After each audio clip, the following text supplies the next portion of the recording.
Wigan was a great team, had a number of great players, all of them nearly household names. The club wanted success, the board wanted success, the fans wanted success, and we were lucky enough to get a squad together to deliver it for them. Most teams nowadays have one or two really good players. Wigan at the time had 10. This Wigan side peppered with internationals. We're like the Man Uniteds of rugby. We were a very attractive side. We were a side where great players wanted to come, and also we were a side that wanted the great players to be there. It was a privilege to play with them, and an honour to be part of such a good team. Packed with millions of pounds worth of talent. Sean Edwards and Andy Gregg, the best half-back partnerships you could ever wish to play under. He was built like a wee ball, wasn't he, Andy Gregg? But fantastic skill. On his day, he was an invincible. Never been on a losing side, Andy Gregory. We wouldn't have been able to do it without, a great pack in Kelvin Skerritt, Andy Platt, Martin Dermott, Nicky Kish. Andy Goodway, you had Ian Potter, you had Brian Case, myself, Ellery Hanley playing at standoff most of the time there as well. So many fantastic things have been said about Ellery, and they're all true, to be honest. The king himself, long live the king. He ate, drank and slept rugby league. You could always turn around and look to Martin Afire, Jason Robinson, Joe Lydon, Steve Hampson. There's nobody could take a ball in the air like Steve Hampson. And then in the forwards you could look to Andy Goodway or Phil Clark, and later on Andy Farrell. It was Dean Bell, the New Zealand centre, what we had. Tough player, one of the toughest players I ever played with. And then you go on to like Frano, then you go to Gamala, Sam Panapa. Kevin Iro, the beast. Oh, what a run there from Kevin Iro! It's just the list that strips off your tongue quite easily, doesn't it? It's just no wonder we won. Everybody did the job, and everybody did their job well, and that's why we got called Invincibles. In 1985, Wigan defeated Hull in one of the great Challenge Cup finals. He's got the strength, he's got the speed, and he's beaten him! Oh, as good a try as we'll see! It ended their 20-year drought without a Wembley triumph, but little did they know things were about to get even better for Wigan. They were about to dominate the competition for an unprecedented 8 successive years. We went through after the 85, and Wigan team slightly changed. Our training abilities changed. The coaching changed. Everything changed, and we were a professional side, and Wigan started that early chain, early doors, and so Wigan were already in that momentum of having a professional training side. Maurice Lindsay was fantastic. He took the club to new heights, and everything was very professional. When he come in, he got a coaching called Graham Law, made a few changes. Colin Clark was the original coaches, and Alan McInnes, and he changed to Graham Law. Graham Law at the time, he built a cracking side. Full credit to Maurice Lindsay and the board. They were masters at signing the right players. They obviously put the hands in the pockets and signed the big stars. Wigan's first major signing was destined for greatness. He's still going, Ellery Hanley. Oh, he's still going! And he's still going! Goodness gracious me, this could be the try of the season! What a try from Ellery Hanley! Hanley was joined by a special witness duo. Oh, nice move from Gregory. Looking for the pass, he's got Lydon with him. Oh, he's got the space. And he beat Burburn. He's one with a magnificent try. Oh, sheer class. Dean Bell and fellow New Zealand countryman Kevin Iro were 2 other marquee signings that completed a formidable back line.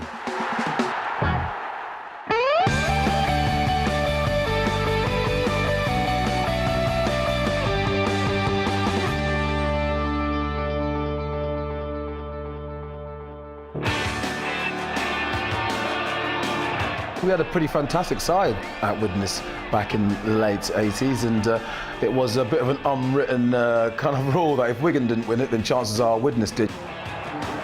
It wasn't the best of terms when I left Widnes. An off-the-ball incident there. Andy Gregory hit when the ball had been passed. Players move on in their careers and they make good decisions, they make wrong decisions, and I think I made the right one. Gregory to Hampson. Here's a good chance to Tony Iro. He's got it in the corner.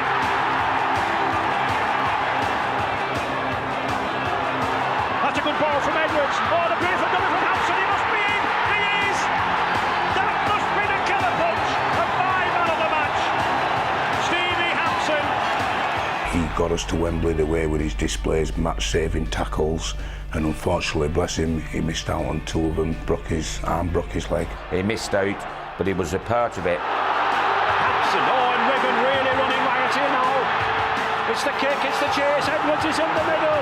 He's surely got the pace, he depends on the ball, and it's there, no problem. As soon as we won the semi-final, Morris would go out and reboot all the best of everything, the best hotels and the best training facilities, and everything was spot on. He was just on the ball with everything, Morris. And then, of course, there are so many other spin-offs. Clubs run chartered trains, they produce special souvenir brochures, and in our case, we've opened a new souvenir shop, which should give us a terrific commercial spin-off.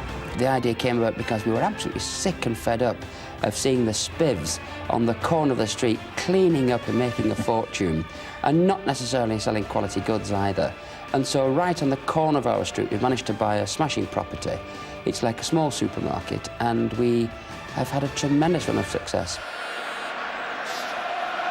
That year was special, and to get back to Wembley, you know, play a very good Halifax side, and, you know, to top it all off, walking out to my cherry and white to Wigan. We were there to win. It's as simple as that, you know. There was no place for losers is Wembley. We will not lose. This is the great Wigan. I think it was the last Wembley when you could stand up, and I stood in the end at Wembley, and it was chock, and I was watching the game, and I was thinking, oh yeah, I want to be a part of this. Wigan, the 5-2 on favourites, Halifax 13-8 to lift this cup. And Halifax very much the underdogs. Tony Iro. Yes, it's interesting to think that this Halifax team cost, what, just £150,000, and that was about just as much that Ellery Hanley cost, wasn't it? Oh yes, I think you'd need a American Express to get in the Wigan side, but having said that, there's a lot of talent on the Halifax side, Ray, and you know, they put it together more as a team, where Wigan's got individuals who can win your matches when the thing's not going right for you. Yes, there's a long way to go. Oh, good break by Gregory. Good ball to Edwards now then. He's got Edie, but he's got Whitfield outside him. Oh, he's beaten the Perlenden. Has he got the pace, this lad? Not quite got the pace. Good recovery there by Colin Whitfield, but tremendous burst by young Edwards. Iro himself now then. This boy's certainly got the size, and he's over. Well, the first 2 occasions that he touched the ball, Kevin Iro knocked the ball on, and there he used the size. That's what we need. Kevin Iro, 2 passes, dropped 2 balls, a beautiful play from Gregory here. Just watch Sean Edwards. Now, do you think he's 100% well? He does well here, flips round Anderson as though he's not there. What a lovely, lovely move this was, and a great try. I think later on in the season he'd have finished that off, but just watch the big fella here now. Kevin Iro, he's looking round, he's a big lad, 16 stone. He thinks, well, it's now or never. Power, weight, good try.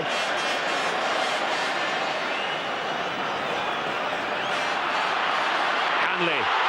Oh, good run from Hanley now then. This boy certainly has the pace to roll the way. He's got Tony Ilo outside him. Graham Eadie inside him. Back to brother Kevin, but he's lost it. Oh, what a chance gone begging there again.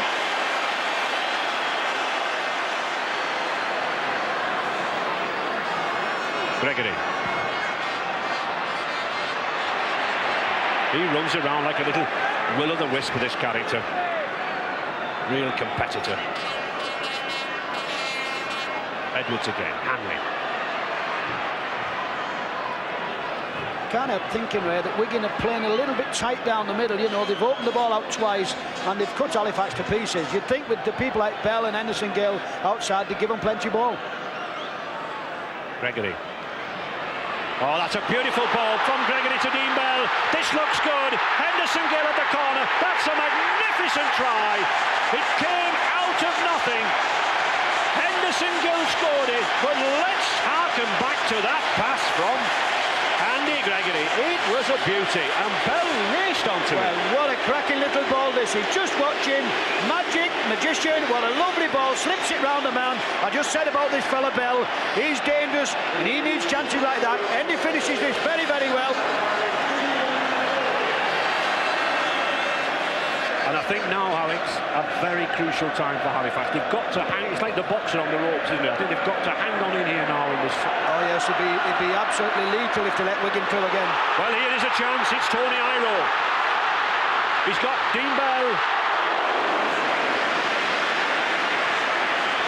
But tremendous play from Wigan now. Bell to Kevin Iro. Kevin Iro's going for that line, he's going to beat Robinson, he's got the size to hold him off, and he's in! Oh, what a run there from Kevin Iro. That's really sending those Wigan fans into raptures. Well, I did say this, and this is what I said, Bell again. Just watch Iro here. Big, powerful lad. Not only is he strong, he's got some pace as well. Young Robinson does his best. It's not going to be good enough. Whips his hand out. Good try. You wouldn't think his side had just scored 3 tries, would you?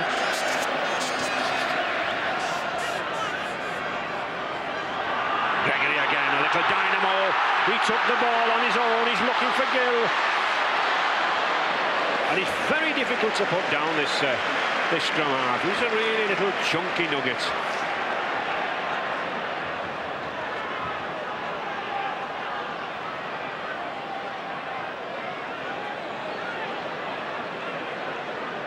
And the 6th tackle, will we see testing Graham Eady again? Gregory certainly wanted the ball, but that's a good ball out to Gill, missing the man to Dean Bell, to Edwards. Beautiful play to Lydon, that's a try. That's what Wigan can do. They can snatch a try from anywhere. Such are the personalities in that back division. Just look at those youngsters and children there to admire this.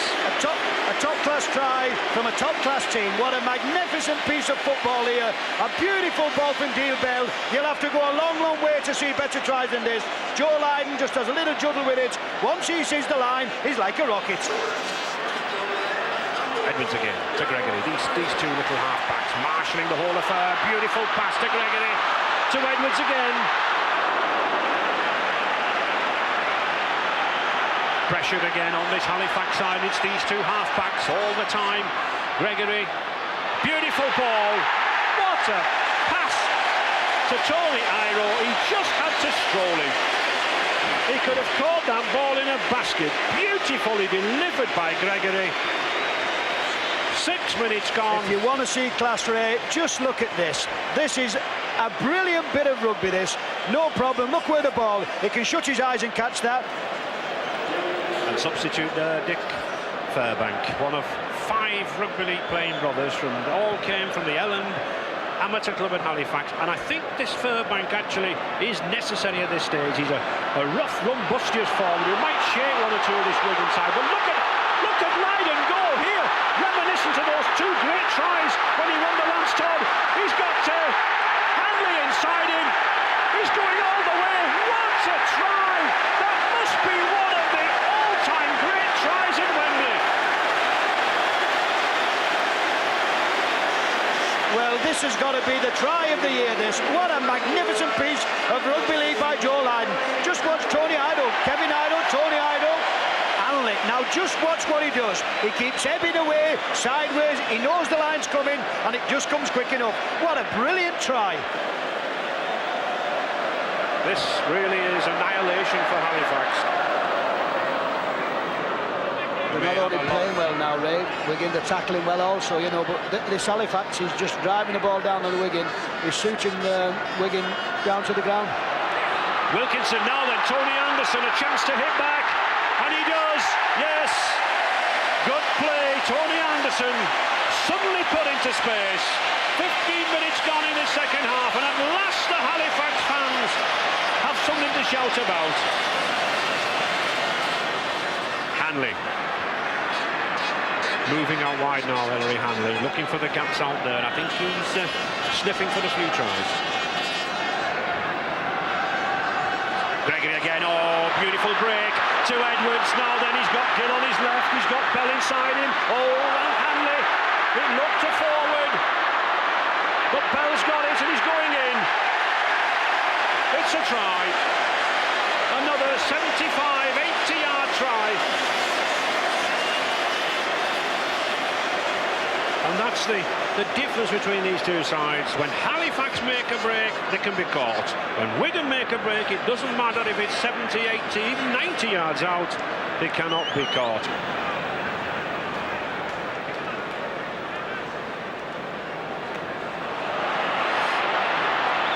Oh, it's this little man Gregory again, surely a candidate for the last Todd. Sean Edwards had to come that side. I don't think really, Alec, he's had a magnificent game, but just not quite trusting that hamstring, is he? No, he's not stretched his leg all afternoon, and I think 3 months ago Sean would have finished him in a canter. And what a kick. Can one say any more? No, he's offside.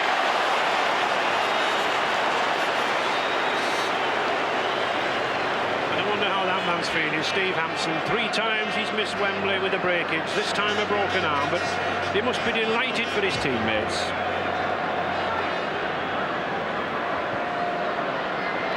Wilkinson had a good strong game, this boy in Wilkinson. Took some tackling. I think that's why Mal really picked him for the Great Britain squad. This is good.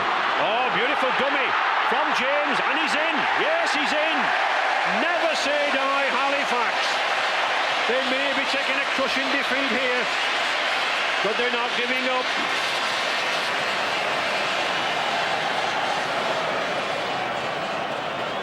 Scott, that's a good ball to Dixon. Just look at Gregory there.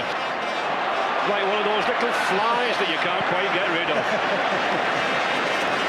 40 minutes gone, into injury time now. And I think these players will welcome the final whistle. It's been a hectic match, played at tremendous pace. And there it is, there's the hooter. Referee Fred Lindop puts the whistle to his mouth. Andy Gregory, the Lance Todd Trophy winner. Oh, Andy Gregory, he was tremendous, he's very fiery and played on the edge all the time. And that's what you want in a half-back. You want him to be fired up and you want him to be keeping you on your toes. And that's what Andy Gregory did fantastically, and his distribution of the ball was fantastic. And I liked Andy Gregory, I thought it was magnificent. And now the youngest ever captain to walk these steps to lift the trophy. 21 years of age. And this man has done everything in the game. It's Sean Edwards. Will he lift it? There he does. He's still got the strength. Tremendous support from Wigan.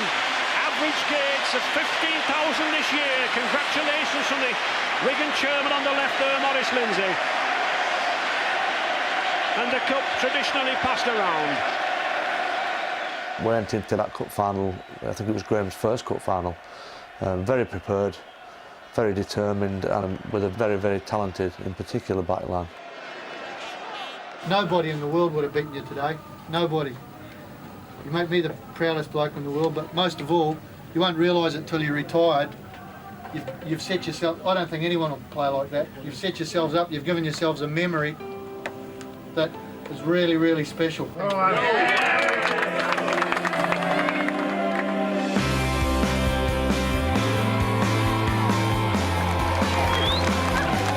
I'd been successful in my career up to then, but you know, when we got on the autumn deck bus at Coolstock there, and you know, we saw the thousands and thousands of people who came out. To see all those fans, they've rushed back from Wembley, they've got everything on for us in the town, and the mayor, everybody out on the bus and everything, it's just unbelievable. Obviously for me, growing up in Wigan, that was probably even more special because I could see people I grew up with, and often quite a few of them they'd won a few quid on us, so maybe they had a free weekend on the bookmakers because they backed us early on in the competition, so that was always very rewarding.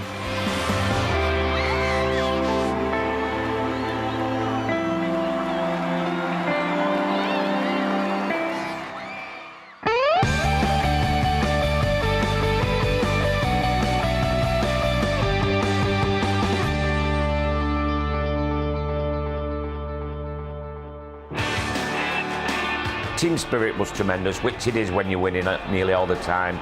We had a laugh and a joke, and we all went out and had a pint together, and we all, you know, looked after each other. You know, we used to take some criticism from other sides, but it made us even more determined to succeed. Wigan's Kiwi stars were instrumental in helping them back to Wembley. Kevin Iro proving his worth with some vital touchdowns. I think Wigan always had an affinity with New Zealand players. They fitted in very, very well. Dean Bell, who was a real catalyst and a real tough player, one of the toughest players I ever played with. And then, you know, you go on to the Iro brothers. There was loads of games which could have gone down the wire. I'll never forget Joe for the 61-yarder he put in at Main Road against Warrington in '99. Joe, he had a fantastic drop goal on him. He's a fantastic player, a big character and a leader. And that's one thing that Wigan had. There were so many leaders in that side, and I think that was one of the secrets. The chip kick, he's got Edwards inside him. He could score, and he goes, yes! And surely now they're on the way to Wembley.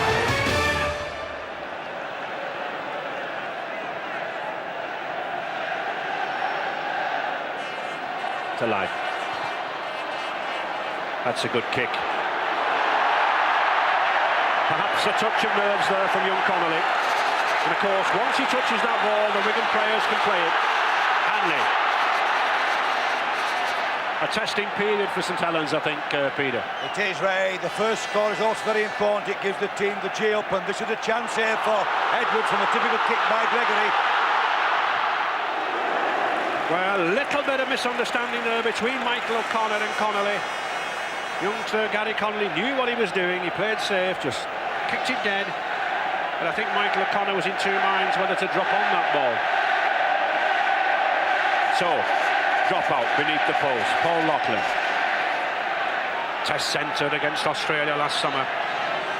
One lad who's come through the St Helens Colt system, and that's a good kick. Taken well by Hampson. Hanley already in the game, very prominent. Oh, he's been missed.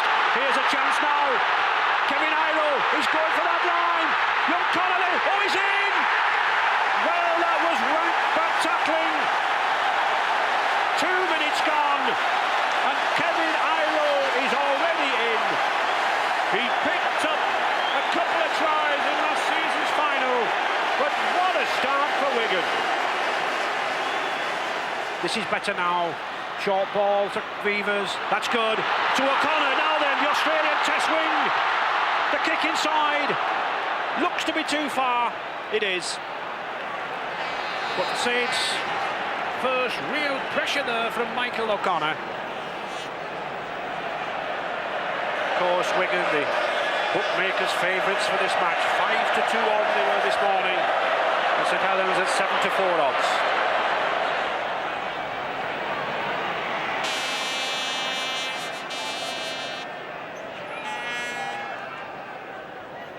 Gregory looking to open it out, he does. Oh, that's a beautiful play from Edwards. And the sidestep, but a good cover tackle. Paul Groves, and a penalty. Paul Groves adjudged there by Mr Tennant to be lying on in the tackle. A beautiful break by Edwards from Gregory's pass, and it's these two lads, the two half-backs, international half-backs, that are causing the problems in midfield.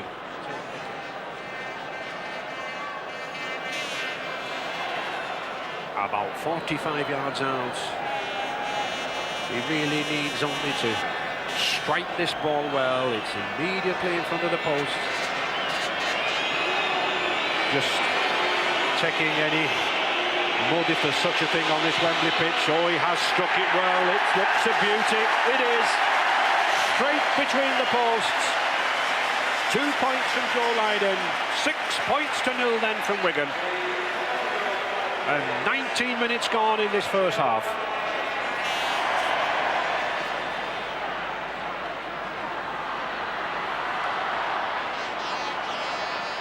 Hampson.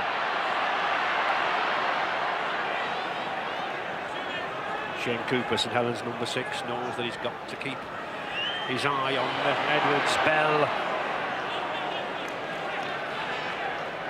Just 15 minutes left in this first half. Gregory dictating terms there.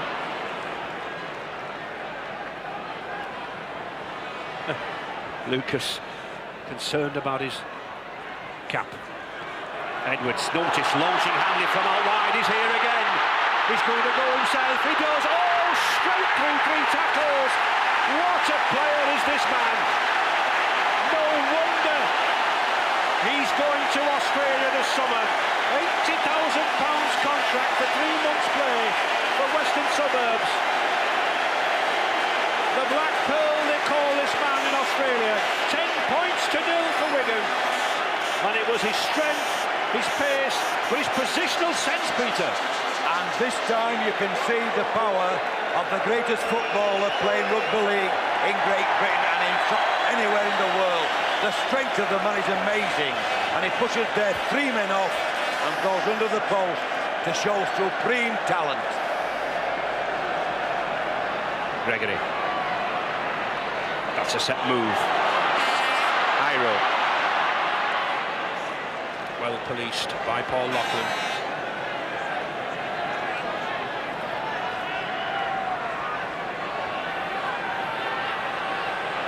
Lucas. Wigan giving this ball now, plenty of moving it around. Gregory. Platts still going. And the 6th tackle. Will Wigan run this ball? I think they will. No, Gregory goes for a drop. It's got it. 1 point, and of course, it may only be 1 point, but it takes Wigan out to 13 points to 0. And I think Alex Murphy really at his wit's end as to what to do.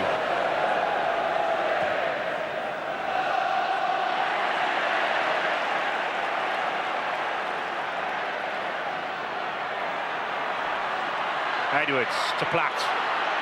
That's a good ball to Hampson. Oh, this is good rugby. Bell. This is copybook stuff. Who's got? Oh, why didn't he pass? Well, he's no need to. He scored himself.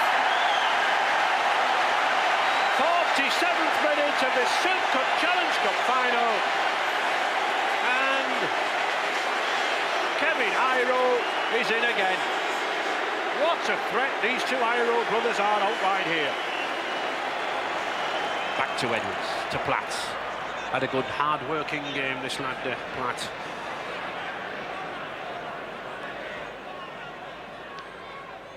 Edwards again, that's a good run. Now then, he's got space. Hanley's trying to get... Oh, he's beat him on his own! But he'll not score himself. Little Gregory will. Beautiful coordination between those 2 half-backs. Connolly came across at the last minute to stop Sean Edwards from scoring himself. But he had the wit, he had the skill to put little Andy Gregory back in the inside.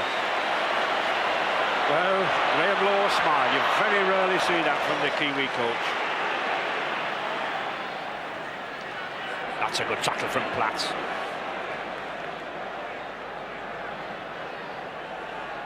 Paul Gold, let's look at Gregory. He may only be... He's still going. He's got Joe Lydon on his outside. Now then, Lydon with Connolly. Has he got the pace? Oh, a wonderful tackle from Connolly. Many a full-back would have given up the ghost, but I think all credit to that youngster, 17 years of age. He was a ball boy here less than 5 years ago, still an amateur, and he's down by 23 points to 0, yet he still pulls a tackle off like that.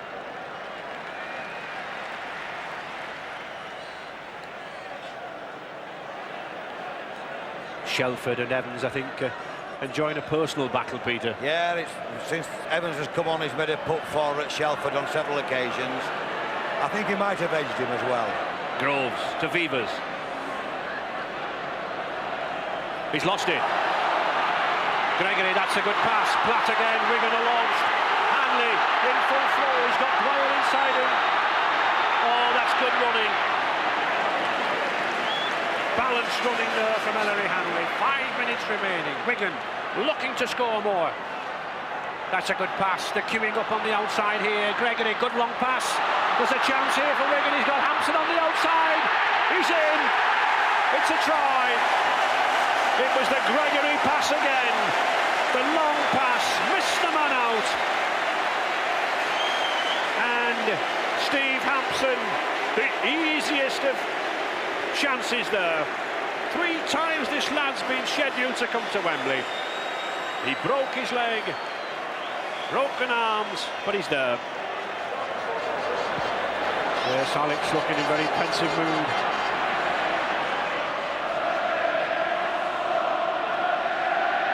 Minute of injury time. The cup on its way to Central Park.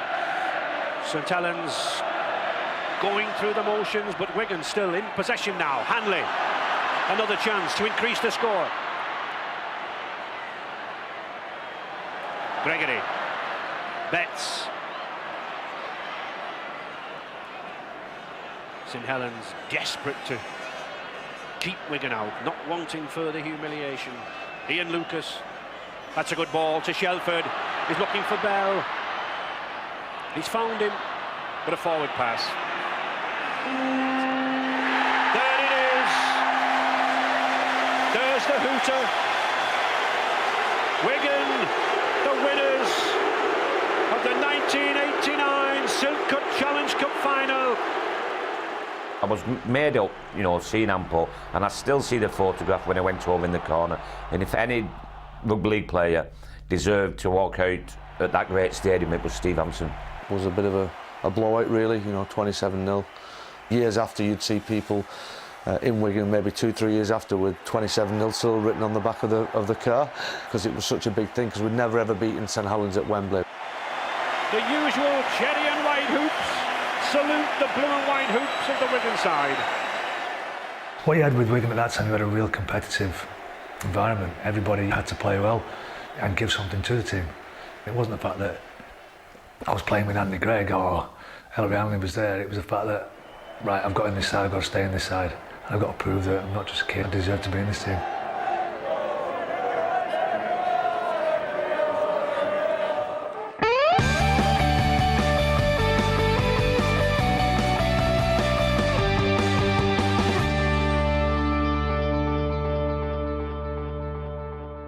Wigan have been the team to beat for more than a few years, and on Saturday, once again with inspiration from the great Ellery Hanley, they're looking for a third successive Challenge Cup success.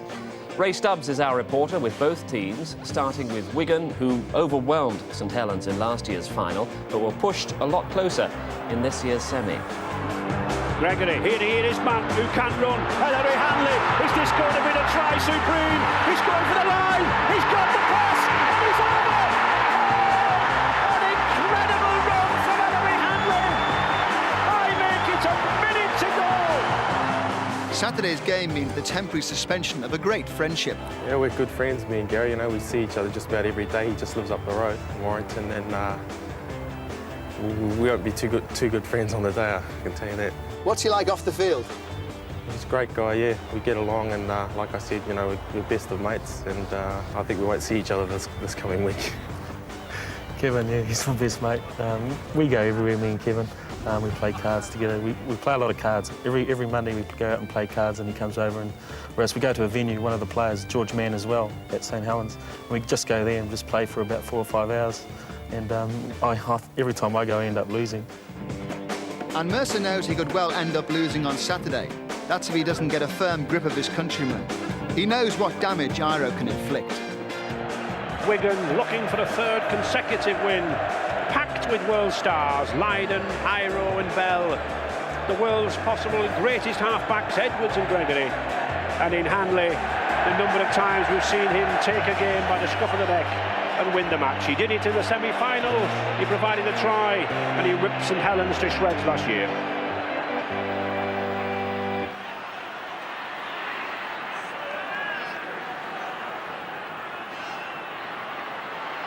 That's obstruction, surely. No problems at all. Boos from the crowd, but it doesn't matter. And certainly there's a clash there. There was a clash of heads when both went down.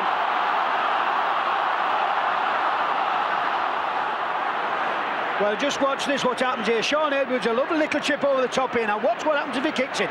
Bang, down he goes. Joe Lydon, normally a very, very good goal kicker. If he kicks this, anything can happen. Really sank Warrington's hopes with a 60-yard drop goal in the semi-final last season. Can he get Wigan off to 2 points? It's got the height and it's got the direction, it's there. So Warrington pay the penalty for that blow on Edwards. 2 points to 0 for Wigan. The stadium suddenly ringing around. Warrington fans urging them on. And they need it here, Alec, don't they? Well, what they need here now is a big kick, because obviously Wigan have got them pinned in their own 25, and they definitely don't want this. They must have that ball down the field, and I think you'll find out now there'll be a big kick from David Lyon.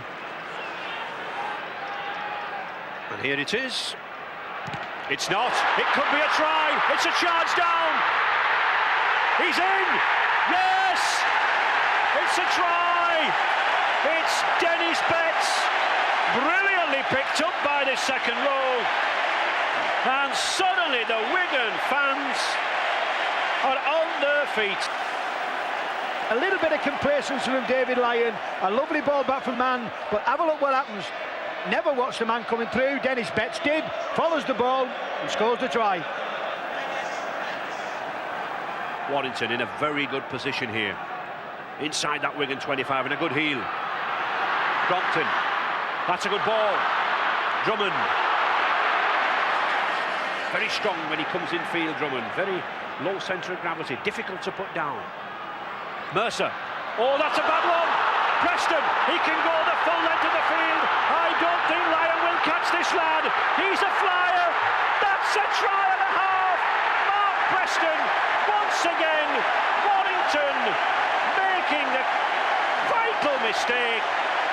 The delight of the Wigan fans, and Mark Preston gratefully accepted that in this crucial time before half-time, his 32nd try of the season. Gary Mercer cannot believe this. Now watch what happens. Doesn't kick the ball. Thank you very much. Here I go. Now one thing this lad can do, he can half-leg it, and there's nobody going to get to him. David Lyon makes a last-ditch effort. The kid's got another gear. He knows what he has to do. Come on, get to me. This is easy, isn't it? But he's good at doing that. Comes round to the post. He liked that. I think he'll be very, very pleased with that, young Mark. These Warrington forwards really coming in ones. There need to be some combination of passes. This is better. That's a good ball. That's what we wanted. To Sanderson. In fact, Alec, I'd be tempted to bring Billy McGinty on, because I think he's another player who's got pace and who can run. Yes, good word. I think what we need now is Warrington for the score to try here. Gregory, and there is a try. Oh yes, the captain sets the example. He shows what could be done. And just as we were saying that ball has to be passed out by Warrington, he gives some hope.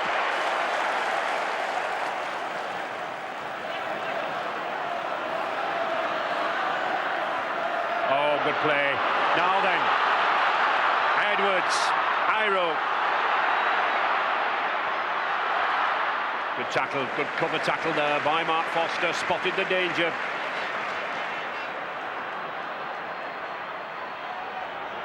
Good way, little Goulding, likes to run direct. Good tackle by Drummond. Just look where Drummond is, coming in as a sweeper, coming from his wing. Edwards using the blind side. Iro, here's a powerful lad. He's in. There's no stopping this lad.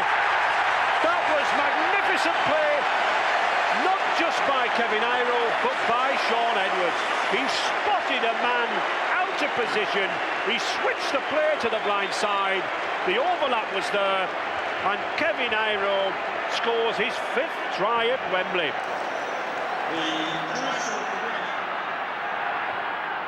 Harmon, that's a good drive. Still life in this Warrington side, battling as ever.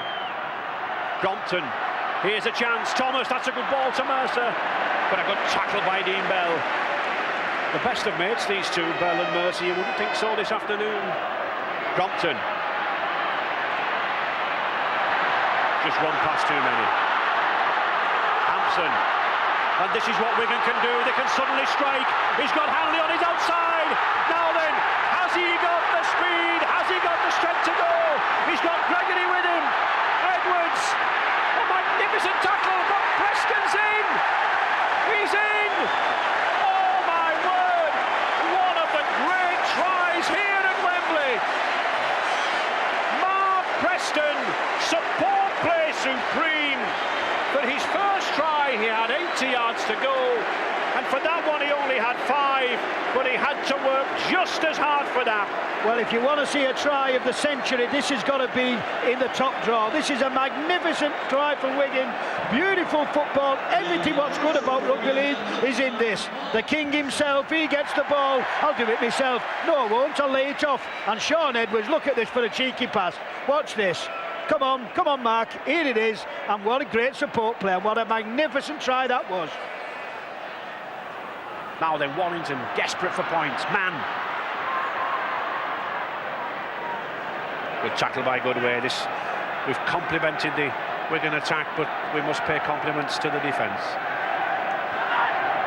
Thomas, that's a good ball. Oh, he's just pulled back. 2 superb dummies from Mark Thomas. 20 minutes gone in this second half. Well, I don't think Paul Bishop has the weight to force his way through there. Now then, Warrington have got to move it quick. That's good. Jackson, that's superb play. Lyon, he's got Mercer. He must be in, surely. He isn't. Oh, what cover tackling there from Ellery Hanley.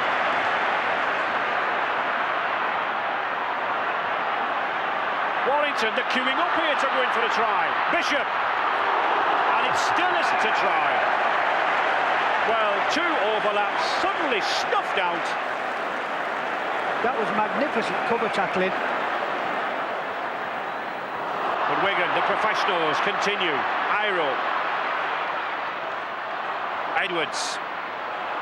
And it's these backs, these glittering, glamorous backs for Wigan that are beginning now, I think, Ali, to dominate this game. Yes, I think Wigan are moving into top gear. They're really moving the ball out wide. I think they realise they've got that extra yard of pace and they've got that little bit of class. And really, I wouldn't be surprised now if Wigan scored another couple of tries, because every time they move the ball out wide, they look very, very dangerous indeed. Gregory. Bell. Iro having free rein now, wandering all over everywhere. He's a powerful lad to put down. Shrugs off Mercer twice, but doesn't shrug off like Gregory. It'll be interesting to look at this number 13's tackling stint at the end of this game. He's certainly led by example. Gregory. Oh, beautiful overhead pass to Hanley. There's the run from the Master Supreme. How many times do we see him do it? But it was that overhead pass from little Andy Gregory. There were doubts all week as to whether this man would play. Well, he's not only played, but he's done it again.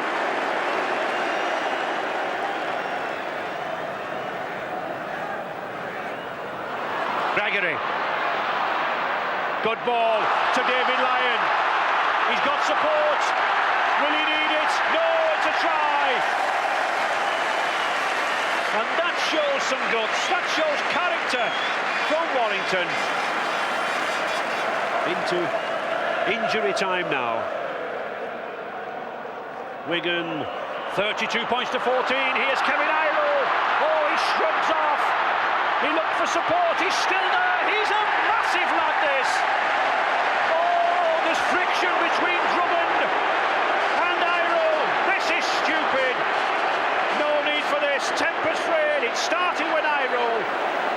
There's only people like Kevin Iro can score tries like this. He's a lovely ball out here, but just watch the support play. He's still got 3 or 4 men. Look at the strength of the man. He's got pace, strength, and he's still got time to knock somebody up, put the ball down. That's got to be a great try. Wigan coach John Mooney had to succeed Graham Lowe. The master coach supreme, and John Mooney has proved himself in his own right. His man management was exceptional.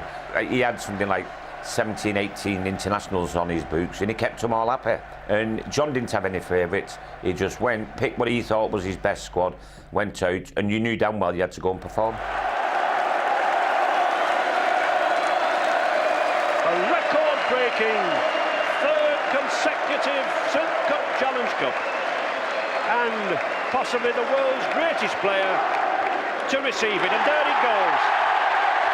30,000 Wigan fans saluting, millions of cherry and white fans around the world. It's bonked at Central Park. And quite honestly, Alec, it looks like staying at Central Park for quite some time. Yes, what you've got to say now, who's going to beat him? Like everybody thinks winning's easy when you're on a roll. It's not. You have to bring your A game every time. You have to turn up knowing that the opposition are trying a little bit harder to beat you because you've won so much. It was a battle at times to keep your place in the team. You always knew your position was under threat because Wigan wanted excellence, and if you didn't come up to that, you knew pretty much that you might be moved on or you'd be put in the second team.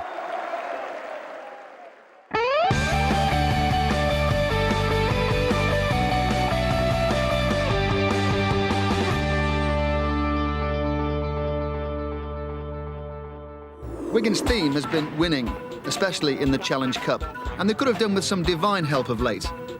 The reason being that March entailed playing 5 games in 17 days. Come April the 1st, it was 6 in 14. A foolish idea, but Wigan took the title and booked Wembley. Well, it's been very tough for us. We faced the horrendous backlog of games that we had to play. It started off, we were playing a game every 3 days. Then we got down to playing a game every 2 days, and in the last week of the competition we played the 4 games, which was took its toll with injuries. Britain's top scrum half has won his battle for fitness, and he's won a lot more too. He holds the record of Challenge Cup winners' medals. He equals the record of Wembley appearances today with 7. He's familiar with the sights and sounds of Wembley. The greatest compliment I can pay Andy Gregory is that he's not like anybody else. He's a one-off. He's a great player. He's a fierce competitor, and the bigger the match, the better Andy Gregory plays. For Wigan, there have been precious few hold-ups en route to the final this year. In round 1, Castleford were disposed of. Some great rugby was played as Wigan launched their campaign to make it 4 Challenge Cups on the run. Andy Gregory knows all about Wembley. Former All Black Frano Botica doesn't, but his hands and feet have more than played their part in getting them there. Oh, Botica intercepts. There's another chance. In he races. A certain try. Was it daunting when you came into rugby league over here? It was. I mean, I was stepping into new territory. I'd never played the game before, and I'd come to a club which had won just about everything. And I was actually wondering why they really wanted me, because they were winning everything anyway.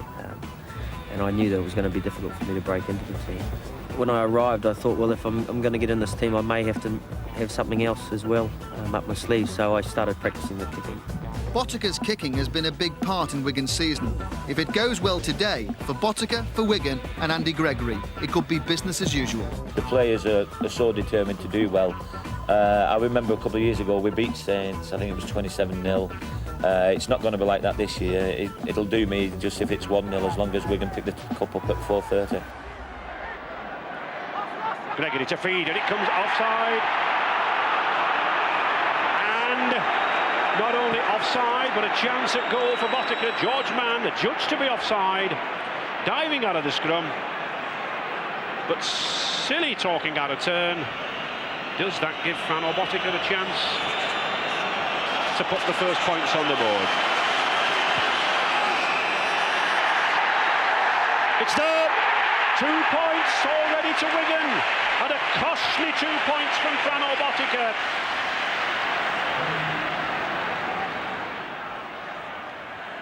So, Wigan in possession, but still this good tackling by the St Helens pack. Number 8 again there, Jonathan Neal.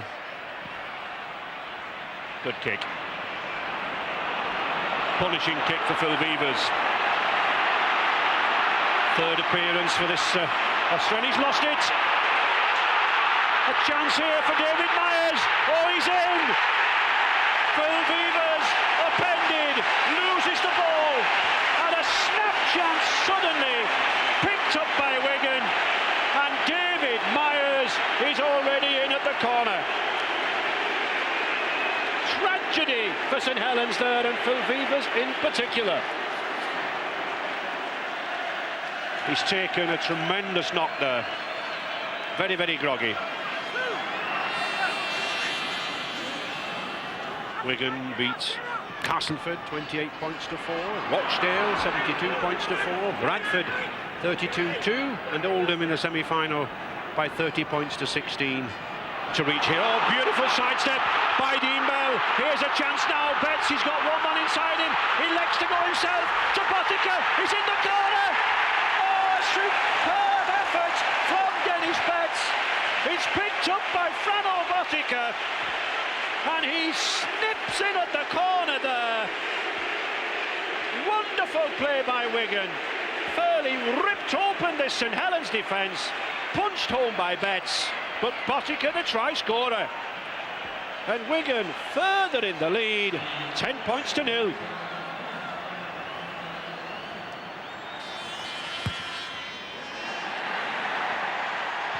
And he kicks the goal from the touchline. What a sensational start by this gentleman from New Zealand, Frano Botica. Connolly. And there is the hooter. Play on, it's still going away. You play to the end of the tackle now then. It's Bernard Dwyer, he's got Connolly on the outside. Can he get the ball to him? He knows he can't. Oh, the kick. Les Crouch racing for the line. Oh, Botica.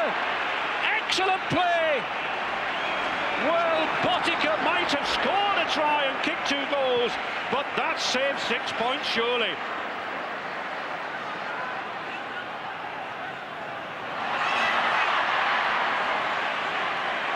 So, very tactical game, Gregory, and Wigan really clamped in midfield here by this St Helens defence. An umbrella defence coming in on the outsides, the 2 centres and the players around the rucks, moving in very, very quickly. Gregory, the attempted drop. And it's there! Well, I think it took young Connolly by surprise, but an attempted drop, successful one. It took everybody by surprise. It just floated over the bar there. And doesn't Gregory look to have a nasty cut there behind his right ear?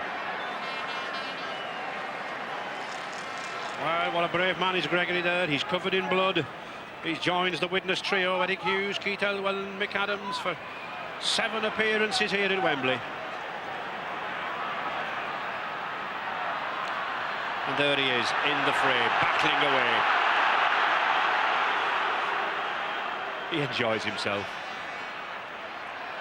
But St Helens' defence holding sure, apart from those 2 tries in the first 12 minutes. A lost ball. Vivas picks it up to Harrison. Here's a chance to Griffiths. Surely Alan Hunt must be in the corner. Yes, he is. A chance for nothing. And the game now suddenly becomes wide open as we come into this final quarter. There must have been 8 players with painkiller injections playing in the final, and we just sneaked it against a very, very competitive St Helens side. There's the hooter, it's all over. Safety first tactics in the final 2 or 3 minutes from Wigan. Finally do the trick. I was under Lansdowne, so that was always a very special year to come away with man of the match in a big occasion like that. The thing that drove it on was the fact that you wanted more of it. Every year you wanted to go back and have another taste of what it was like, and then you passed it on to the new players that came into the side, and they drove it on again. Well, John, congratulations. You must be a very, very happy man and very proud. Well, it's a great feeling. I'm really happy for all the Wigan supporters that have followed this year, and the players have been through hell, and they've got their reward today. We've won the championship, we've won the Challenge Cup, and a very happy coach. Ellery Hanley goes up the steps, becoming the first captain ever in the history of the game to take 3 successive winning sides to Wembley. Being captain was absolutely magnificent, you know, to say that you're in charge of a bunch of guys who you think to yourself that they'll follow your example. And what I always tried to do was lead by example, by my actions, and make sure that my game was spot on in every single department, whether it was on attack or whether it was on defence. He's the kind of skipper that every team would want. Ellery never had a drink. He always ate the right food. He was phenomenal on the training field, and he was phenomenal on the playing field. The praise, and it's due to Wigan skipper Ellery Hanley and a magnificent Wigan outfit. I was unfortunate I didn't get to play with Ellery, but I suppose you couldn't have had 2 of us in the team at the same time. Maybe Morris couldn't afford it. A fitting finale for Ellery Hanley in what would be his last ever match for Wigan. The King and teammate Kevin Iro would both later join Leeds. But John Money's side would soon have some new heroes.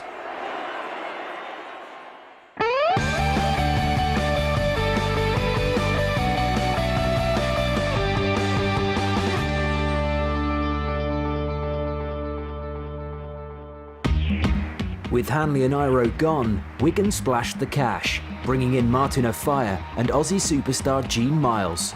Both would play a crucial part in the '92 Cup run. Good ball from Gregory to Myers. What a beautiful pass! Dan Hampton's going for the line! Eating at the corner! Oh, it was the pass that made the try! That's a good ball to Myers, to Botica. Morris always wanted to make the squad stronger and stronger. You know, when the likes of Gene Miles come in, and the best winger I ever played with him, Martin Offiah, you know, he just added a new dimension to our game. I think in those days, if you had a good game against Wigan, then Morris probably had his eye on you and tried to bring you into his side. Martin was in dispute with Widnes for quite a long time, and at one stage it looked like, you know, such an unbelievable talent may not even play rugby again if they'd have held him to his contract. But Morris and the rest of the board are pretty determined characters, and they always wanted the best for Wigan. The quickest I ever did, 100 metres, I think it was 11 seconds dead. I went on tour with him and he's clocking 10.7 in a pair of bust-up trainers just on basic ground. With Martin and Gene on board, Wigan were literally miles ahead of their rivals, as Bradford discovered in the semi-finals. Got Gene Miles and Martin Offiah on the left-hand side, and I was playing number 6 at the time. It was a dream really for me. Just all I had to do was pass him the ball and wish him luck along the way.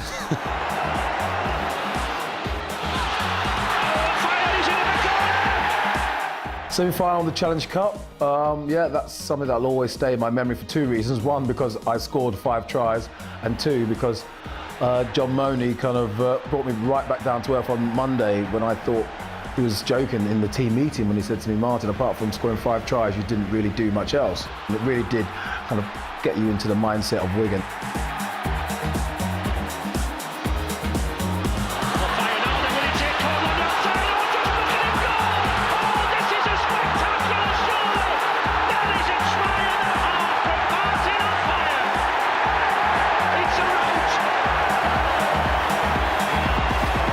Wigan would meet a Castleford side whose players had abstained from chips and alcohol in the lead-up to the final. But how could they stop the great Wigan machine? Your boobies at the ground, the coach sits in the stand with an electronic device. Every time we can get the ball and are going to do something, you press it at the right time and they drop the ball. A lot of people are writing off Castleford, and that's a bit of a silly thing to do because this is a one-off big showpiece, and you know, anything can happen on the day. There's a lot of pressure on myself, a world record signing, 440,000. You didn't want to be tarnished with being part of the team that didn't win the Challenge Cup.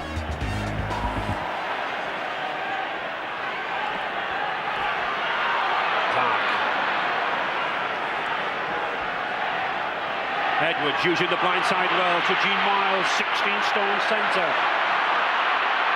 Back to Clark. Lively footballer, this Clark.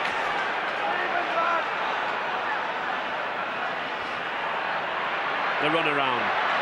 Trying to launch Dennis Betts. Betts.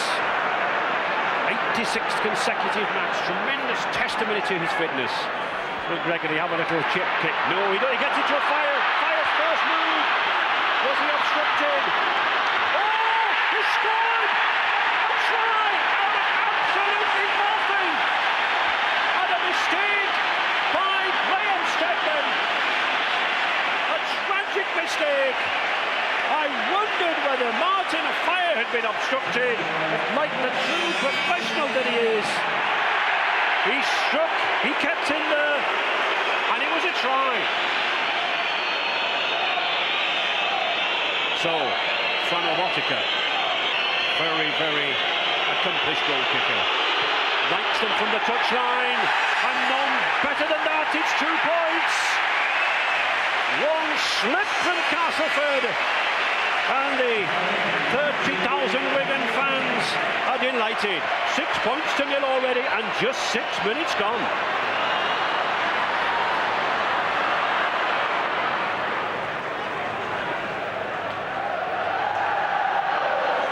Miles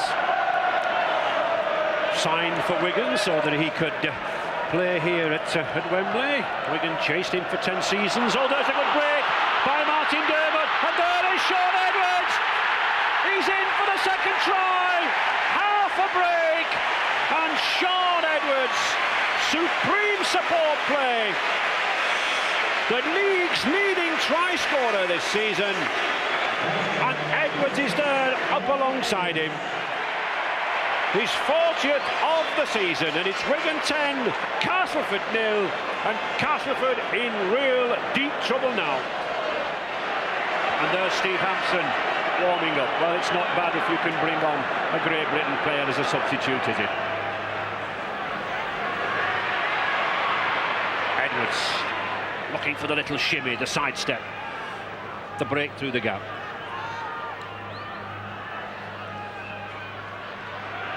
G. Miles, the ideal centre, 16-stone centre, easily can accommodate a position in the pack. Lydon looking for the drop. Oh, it's a beauty! A beauty from Lydon. 40 yards drop goal. We've seen him do that before. I will remember a semi-final played at Main Road, Manchester City. An even longer one than that, 60 yards. And here, perfectly judged, gives more confidence to Wigan, edges them out, 13 points to nil. And there we see Lee Crooks. What an end, a sad end to this final for him. Botica linked up very well there. Lydon really relishing his centre spot. Botica, good play. Now then, there's Edwards positioned again. The kick, the chase for a fire. Just look at this man go. He's got it. Oh, yes, he is. He got the try. His left hand managed to get there. Sheer pace. I think the kick was more in hope than expectancy. But it's 17 points to nil already for Wigan. Sutherwood, Ketteridge. Plenty of pride here in Castleford. Not going to lie down. Forward. That's a good ball to Nick out. A better pass to Keith England. Going for the post. Just 5 yards there now. Sutherwood, Clark, Nick out. Can he get himself over? Oh, he's got the ball out. It's a try. And Castleford are back. Blackmore. That's the spirit.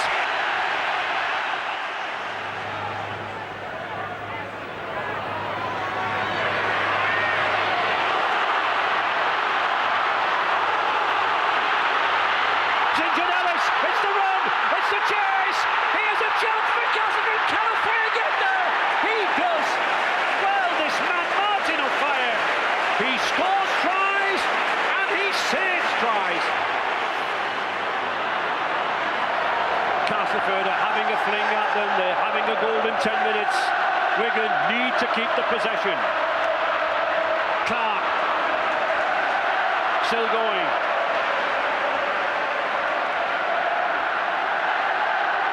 Edwards, the nice slip ball inside. Gene Miles, Dermott.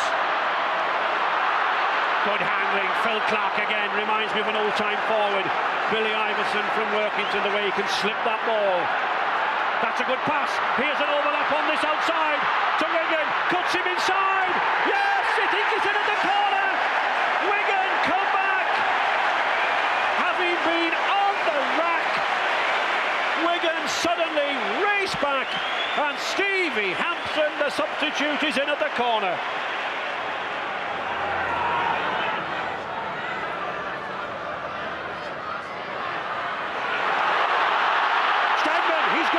He can go himself, Islam! Oh, he was just knocked off balance. The fifth tackle. Now then, what will Castleford do? Will they move it? Oh, how have they come to the wrong side? Surely it should have gone to the right. Tony Smith, the other 6 tackles, beautiful play! It's a try! Oh yes! Magnificent play from Stedman. The way he flicked that ball back. I thought they had gone to the wrong side. Keith England was lurking near the post. Stedman flicked it inside, and it was a try. This Wembley turf saps the energy. Very few sports now with players as fit as these men. Skerrett gets it to a fire. Oh, is that a high tackle? No, says Mr. Whitfield. Around the chest. Wigan. Miles, good ball, back to Edwards. But still this Castleford defence coming up very, very quickly. Darrell van der Velde, coach from the former Redcliffe club in Brisbane, done a very good job with these Yorkshire players. The 5th tackler, Dermot, back to Lydon, looks for his second drop. And in fact he finds his second drop. Superb drop goal by Joe Lydon. 28 points to 12 for Wigan. And Lydon's second drop goal. From a coaching point of view, it wasn't a great performance, but you accept any performance at Wembley on Challenge Cup Day, and we're winners again, and I'm very pleased. Come on, John, give us a smile. 5 in a row. That must be that's a lovely smile. I haven't been counting. Dean Bell, a hard act to follow in Ellery Hanley, a skipper. The 3rd Kiwi at Central Park to receive the trophy, follows in the footsteps of Cess Mountford and Graham West, and an inspirational leader this season as Wigan extend their record-breaking feats. 5th consecutive Wembley, a 22nd Cup final appearance and a record 13 Cup win, the 12th here at Wembley. Truly a great skipper and one of the greatest of all sides. To receive the trophy from the Earl of Derby, the 1992 Silk Cup Challenge Cup. And after the game, it wasn't so much euphoria, you just felt relief that you'd actually achieved what you set out to achieve. Gene Miles achieved his lifetime's ambition from Australia. I was fortunate enough to play with G. Miles for only 1 season. I did actually cry the year that he left after 92, because I think I scored about 35 tries outside G. Miles. Andy Gregory could almost put a mobile home or a caravan on here. He's very rarely away from the place. When I got injured against Castleford, I came off at half time. I had a dead leg, and I never thought that that would be my last game for Wigan. But all careers come to an end. People say, I bet you wish you were playing in this era. No, I don't. I played in an era with some great players. People say we had a telepathic understanding, and often Andy, all I can say, he was just pure genius.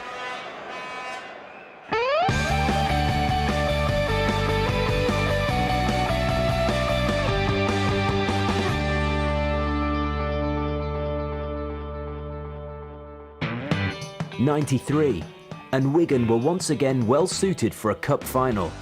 The Cherry and Whites had measured up well in the early rounds, destroying neighbours St Helens along the way.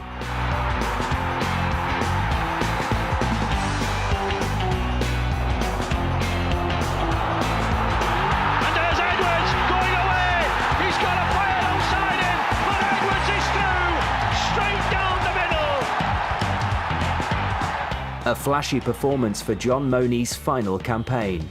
Just because you've got a lot of talent to work with doesn't mean to say you're going to be successful.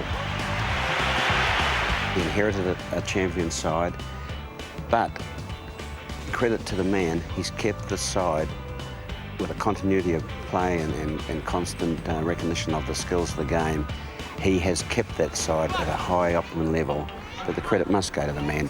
I do my job to the best of my ability, and I demand that from all the players.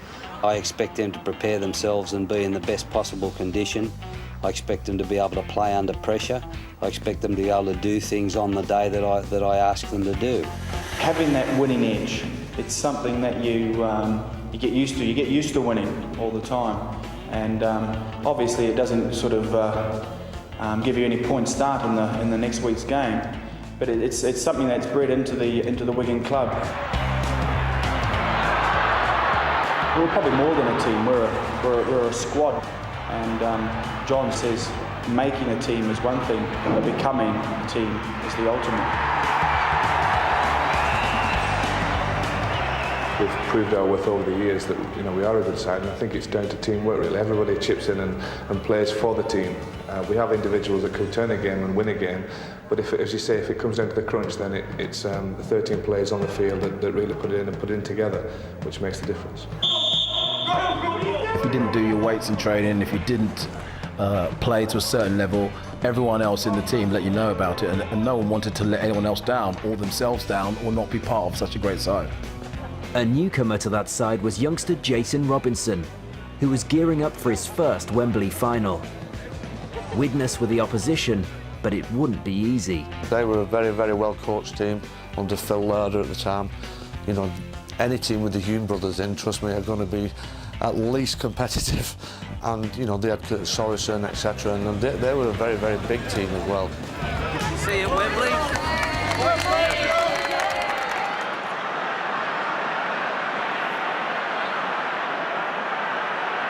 It's Goulding.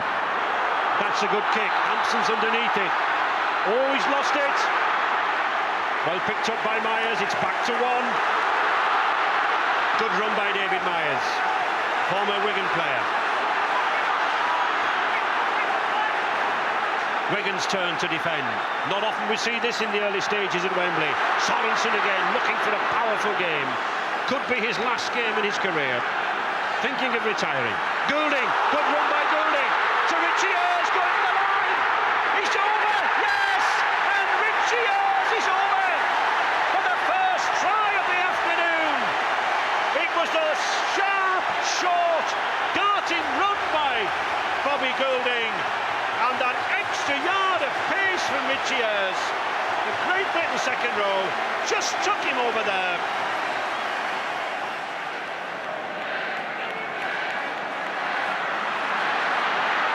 Botica, Lydon, good ball on the outside there to Hampson.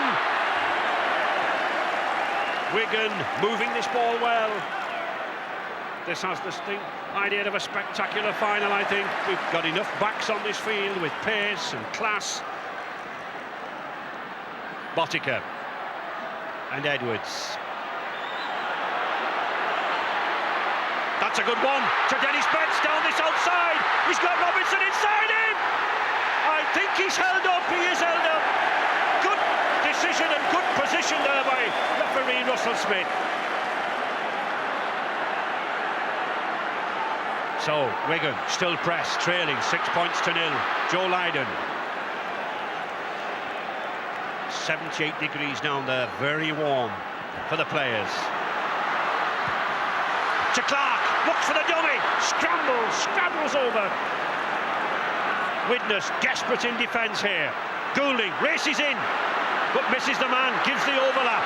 Botica to Skerritt, going for that line. He's got Spruce to stop him, and Skerritt is in. Kelvin Skerritt is in. It all started when Bobby Goulding raced in. He missed Edwards. The overlap was given, and poor Stuart Spruce really had no chance stopping this 17-stone prop forward. Kelvin Skerritt, and Wigan ripped back straight away.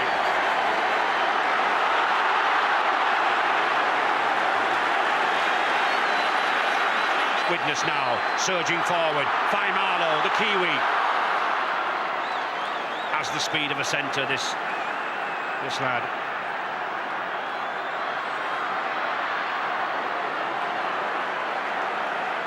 Wigan with the advantage, but still the scores level. 6-each. Kurt Sorensen going for the line. Oh, he scores! He takes everybody by surprise.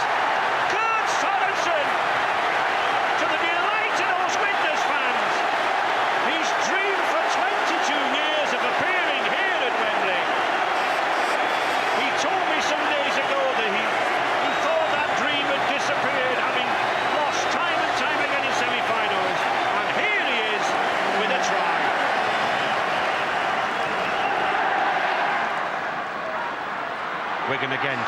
this ball out to a fire. No way through. Oh, well, Steve Hampson, a missed kick, Ross, but he managed to get hold of it, didn't he? Well, the idea was to get to the other side of the defensive line, and he managed to do that okay, but it wasn't what he meant to do, I think. Edwards.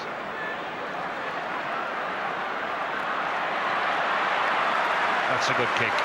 Not going in though, but it keeps John Devereux penned down here, and he lost the ball for the second time, and here's a try! It's Dean Bell! He's going in! Oh, what a mistake! Wigan, the experts at picking up the mistakes. John Devereux just had to bring the ball away. Take the tackle. And Dean Bell says, thank you very much. I'll have the try. Just 8 minutes remaining in this first half. Widnes 12, Wigan 12. Goulding. Significantly putting all the kicks on Hampson along the floor, Ross. Yes, if he's going to make a mistake, it's going to be picking it up from the ground. And there was a chance. Steve Hampson shouts to Martin Afayed, and Martin, I think, knows that there was a chance. He was launched on the outside there. Danger time for Widnes. Botica going through himself. Now, is it worth a drop goal from Wigan just to give them a little boost ahead of half-time? No. Kelvin Skerritt. 3 tackles remaining in this sequence. Widnes looking to hold out. Edwards. Offside. Well, there is the hooter, but the kick must be taken, and I'm certain that Frana Botica will take it for goal. Andy Courier adjudged to be offside. And the kick in injury time to put Wigan into the lead or not. Botica. It's there. The 2 points. The flags go high. Mr. Smith blows his whistle.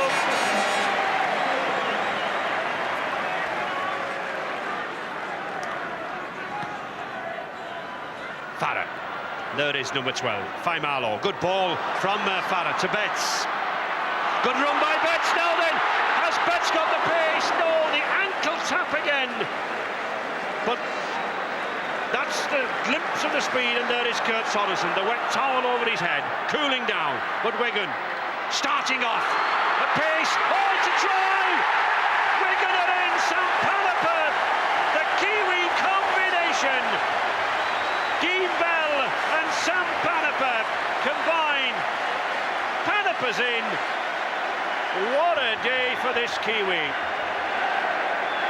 12 months ago, his contract was up at Central Park. He was on his way home to Auckland. A sudden change of heart by coach John Mooney, and Sam Panaper was snapped up again for another 12 months.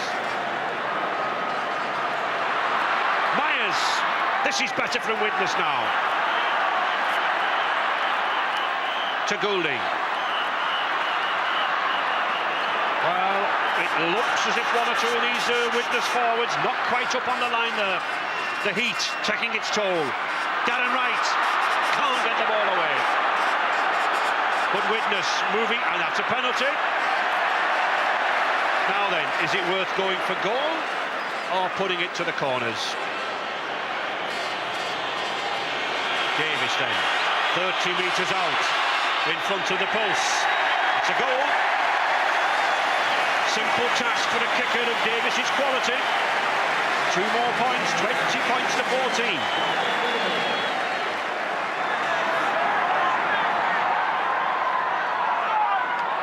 Edwards to Bell. Botica gets the high ball to a fire. He's got some space. Oh, can he take Devereux on? Has to kick. Keeps playing. Good ball by Farah. Oh, he gets it now to Farah. Back inside to a fire. This is good rugby. Phil Clark. He's looking for Hampson. Is he going to take himself on? Oh, wonderful tackle. That was a good tackle. Wonderful tackle, but the touch judge is on. An off-the-ball incident. It looks to be Richier's. Referee Smith wants everybody away. And he's sent off. It's always been remembered for me, for Richie Ayres. He was a mate of mine, ironically, at Widnes, and we used to knock about quite a lot together, and I haven't really spoke to him much since that day. Wigan, the vital 6 points difference. Dean Bell, the skipper, he knows that. He'll hold on to this ball. Oh, a good ball there to Robinson. Cuts inside. He's got support. Oh, and this is unnecessary here. Absolutely silly. No need for these players to rush in here. It was a high tackle initially. A high tackle on Jason Robinson. Once again he was collared. Some bad blood creeping into this final here at the end.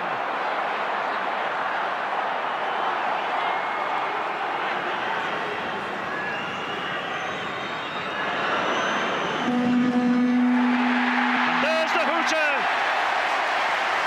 Sam Banniper and the Wigan crowd throw their hands in the air. And that man, Dean Bell, the skipper, inspiration to his side. Dean Bell, he was just one of the hard men, you know. He just looked at him and he thought he just looked so normal, but he played at least 2-3 stone above his weight. An inspiration to his team, this New Zealand loose forward. The man of the match. He couldn't be any happier. And that trophy that cost £60. The 1993 Silk Cup Challenge Cup, presented by the Earl of Derby. A cheque for £36,000 to Wigan and the 25,000 supporters who've travelled from that Lancashire town, delighted as ever. John, many congratulations. Can you sum this victory up out of all the so many you've had? I don't know. It's a big occasion, and it's the last game here for me, so you know, I'm happy to go out a winner at Wembley. It's a feeling of relief more than anything else, though. What a performance from your players this afternoon. They really dug in. Well, they did. I didn't think it was a great game of rugby league, but a lot of the big games aren't. They're not great spectacles, but it was very tough. We had very good opposition in Widnes. What can we say about this Wigan club, this dynasty you've created? You just go on winning. Oh, well, you need a little bit of luck as well, but they're all good pros.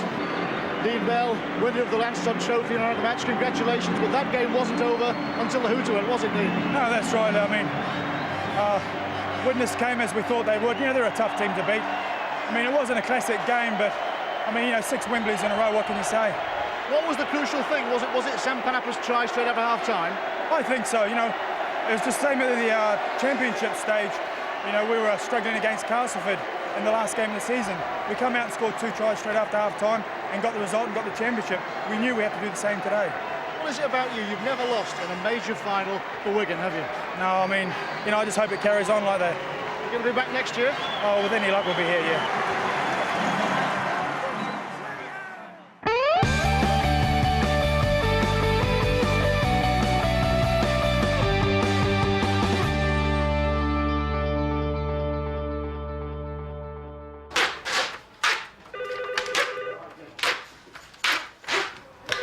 We're gonna be late.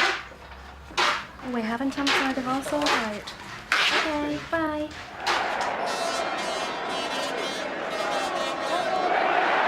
Wigan's incredible Challenge Cup run continues. Now 35 successive victories, a 7th successive Challenge Cup appearance. Big game, a big day. As you can see, the lads are under a lot of pressure. If they do happen to lose, they're already building the gallows in the background. By '94, Gary Connolly had joined the party. Couldn't stop him, so I joined him. So I'm an half an Invincible. John Edwards at the scrum, the Botica. Works the dummy. Oh, and he's through. He's got Aitchison inside him. Now then, Botica's quick. He's too quick for Castleford, and that's a magnificent try. Honestly, Martin Fahey was my centre winger. And I think the first the year or something, he scored 45 tries and I ended up scoring 30 myself. I'm thinking, this ain't too bad, this, you know. But where would fellow new boy Vaiga Twigamala fit in?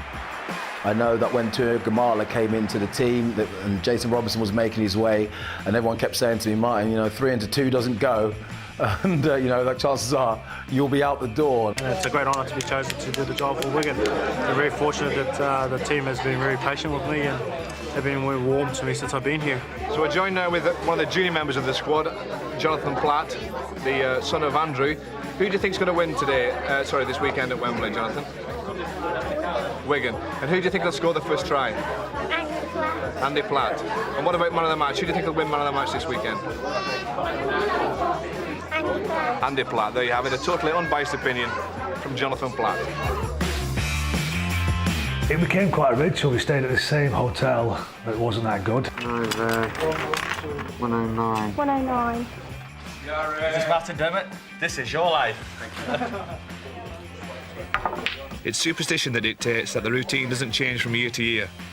Same venue, same games, same chores. The morning of the game, we used to meet in one of the players' rooms. Gary Mercer, they've got Harvey Howard and Richie Hayes that were there last year. Kevin Iro, they've all been there loads of times. I don't think the experience will count for anything really. It'll just be a big game. That may be true, but it doesn't hurt to get the newcomers psyched up with some mind games. All part of the routine. Come on, Inger, it's it. Henry Hanley, Gary Schofield, Alan Tate. All the names have gone. Joe Lydon, yeah, he was a character. The 94 game, that was even hotter than the 93. I think it was over 100 degrees Fahrenheit on the pitch that day. And that will forever be remembered for Martin Offiah's unbelievable try. Dean Bell. Many a time they've killed off a side here at Wembley in the opening 10-15 minutes. Edwards, a kick for Twigamala. Oh, well taken there. Superbly taken by the youngster Francis Cummings. That's beautiful play. Now then, can he go the length of the field? No, good recovery. But what a take there, Steve. That was a great take for a young lad. Francis Cummings is the youngest player ever at Wembley. Under pressure, he done very good. And that will really have put confidence into the Yorkshireman. Alan Tate, as Leeds move it from left to right with the Schofield. Holroyd, that's a good long ball to Iro. What a slip from Iro. Dermott, he's got Mather with him, but good cover tackling again from the youngster, Graham Holroyd. End to end in these opening minutes. 5 metres from this Wigan line. Holroyd to Schofield. Puts that long pass out there to Richie Ayres. He's got Cummings on the outside. Well held. Well held by Twigamala. Still the Leeds pressure. Hanley. Holroyd. Little chip kick. Connolly to the rescue. Good full back play, Gary Connolly. He came here as a 17 years old Alex Murphy. Took a gamble with him. Much more mature player now. Gary Connolly. And Martin Offiah trying to make some space. Now then, Martin Offiah. He's got Alan Tate to beat on the outside. I'm sure he's going to go the full length. That is one sensational try. That must rank amongst the finest ever seen on this ground. Wigan were under pressure. Wigan almost had points against them. And this man, Martin Offiah, the world's most lethal try scorer, the whole length of the field, and they are in the lead. A month ago, people were saying he was out of form. Well, there's his answer. Wonderful effort. Skerrett. These big forwards will be wanting to pace themselves in this heat. 80 minutes is a long time to go. No doubt we'll see the substitutions coming on. Edwards, Botica finds Dean Bell, looks for Connolly. Connolly, oh, typical move. Seen it done many times. Gary Connolly coming down the outside. Back to Edwards. Again, another testing kick for Alan Tate. Has to come forward for this. He's missed it. Oh, and it's picked up by Farrell. And he's in. And Andy Farrell, lurking, loitering with intent, I suppose, picks up the kick. It's 8-0 to Wigan. Clark. Phil Clark driving in. He's a fit lad. He and his brother run a fitness centre in St Helens, so he'll have no trouble with the heat. And a penalty to Wigan. A kicker who is uncannily accurate. Botica. There's an example of the accuracy straight between the posts. 2 more points from the Kiwi, keeps the Wigan fans happy. This is a good start by Leeds. They need some points. Wigan's turn to backpedal now here in defence. Lowe's. Wigan's defence very tight around the play of the ball. The 2 markers there moving either side, but already the touch judge, Mr. Blunden, spotted something there. And it looked to me like number 12, Farrell, interfering again.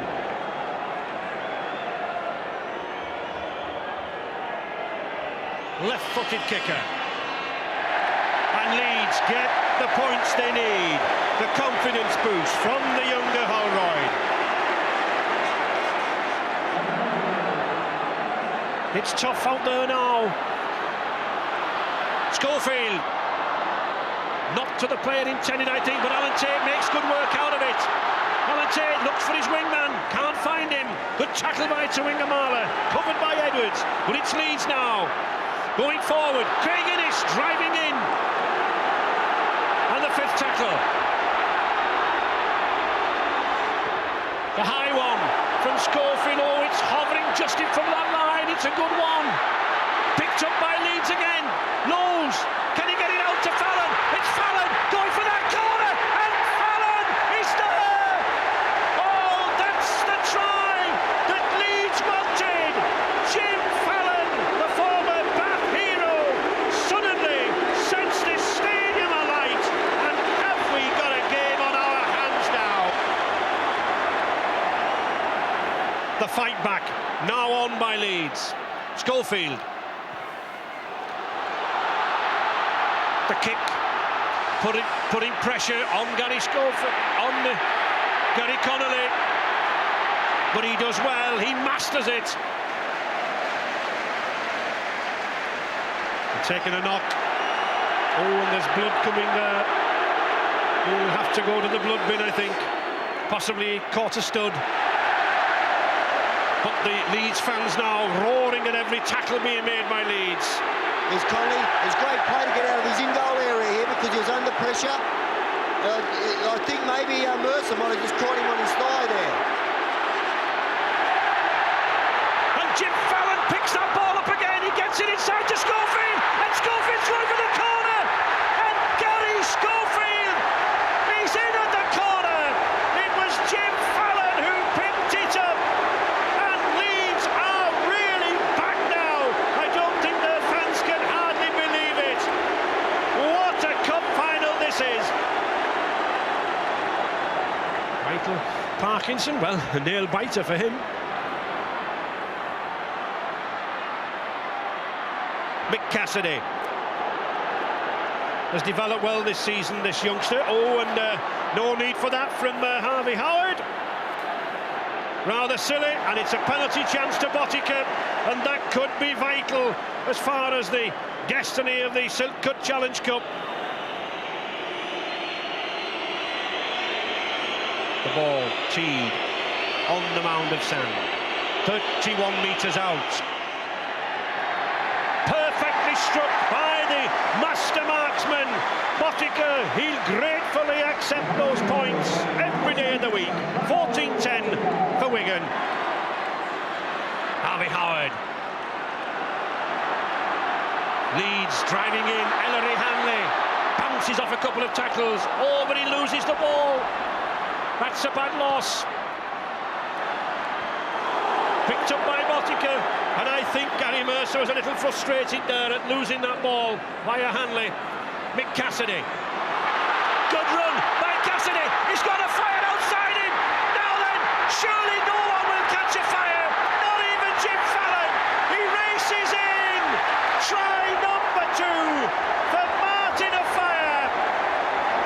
Half the length of the field. This superb athlete, but all credit to the man who put him away.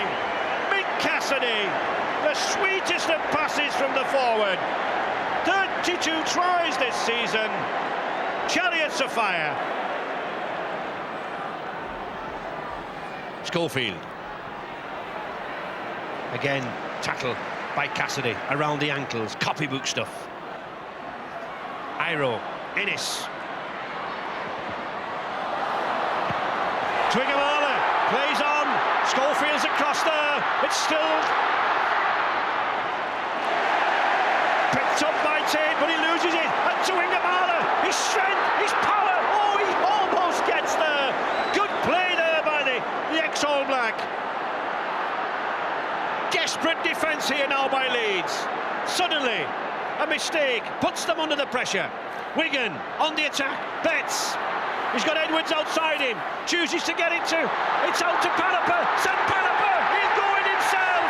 The substitute Sam Panapa. He's delighted with that try. He's had a superb season as Sam Panapa. Very often he's the fall guy in this Wigan side, often the substitute, but never fails to deliver the goods. Edwards, Skerrett, out wide, Andy Platt, Gary Connolly. Oh, he finds Botica, he's just held up. Last-ditch tackle there from the Leeds defence. Let's give credit to Leeds, they're still battling away here.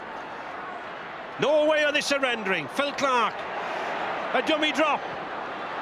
A fire, they're not gone. Now then, Francis Cummings, the 17-year-old. Will he have something to remember? His first Wembley win. He's being tracked by Dean Bell, but he makes it. Oh, a wonderful try from the youngster. We've had everything this afternoon. Under Doug Lawton, they'd invested heavily. They bought Ellery, they bought many, Craig Innes, Kevin Arrow, Alan Tate. There was a lot of really big-name players in the Leeds team. And Ellery Hanley, he's tasted good days here, the glory. Now the runner-up. It was good for us to go and win that game without Ellery and without Kevin Arrow, so it proved that the new set of lads coming through was just as good as they was. A unique sporting achievement. The double once again in 93-94. And there it is, the trophy that cost £60 in 1897. Once again going back to the trophy cabinet at Central Park. Dean Bell, Wigan the winners, Silk Cup Challenge Cup 1994. And the question is, who can ever take it from them? Sean Edwards, a record 8 wins at Wembley. Martin Dermott. Andy Farrell, still a teenager, and his second winner's medal. Gary Connolly, excellent game at fullback. Mick Cassidy, the substitute, a debut man at Wembley. Kelvin Skerrett, Phil Clark, the Great Britain loose forward. Fran Botica, used to putting the goals over. Dennis Betts. And Sam Panapa snatched that try, and just 4 months in the game of rugby league by Inga to Wingamala. Andy Platt, possibly his last appearance for Wigan here at Wembley. And Martin of Fire, the 2-try hero once again. Another debutant for Wigan. 6'7", Barry John Mather. I've had a number of great achievements in my career, but I do believe when I'm long gone, I'm going to be remembered for that try in '94. It's out there in the national sporting psyche. There's a bar named, not after me, at the new Wembley Stadium. It's named after that try. It's called the 1994 bar in the current Wembley Stadium. And when my friends go to take that an Oasis concert at Wembley, they say, oh, so you are actually a good rugby player, Martin, because a lot of people who know me down in London know I used to play rugby, but they probably don't know to what extent I played.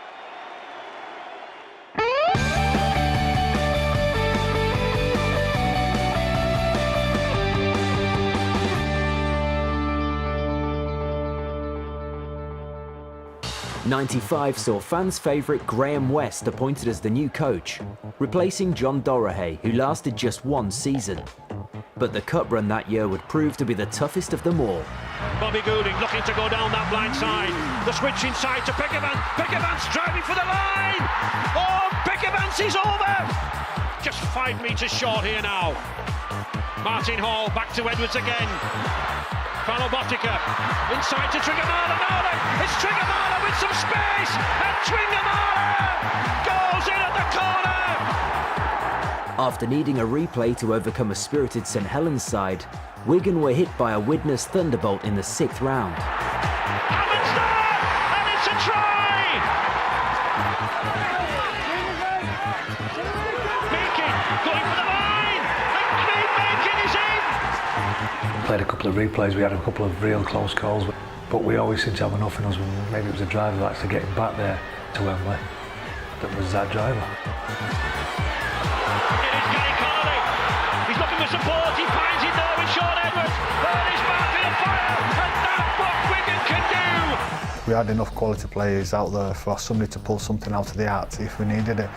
And that's what's always happened with Wigan. If you've got 10 people who can do that in your side, you're always going to have a chance of winning the game, no matter how far down you are. Back to Connolly. Connolly, powerful at the corner, gets into a fire. Back inside. Oh, and Martin Hall in support on the 5th tackle now. Still no drop goal as Edwards moves out to the left. Switch inside to Clark. Betts is going for the line. And could that be the try that finally breaks the Widnes resolve?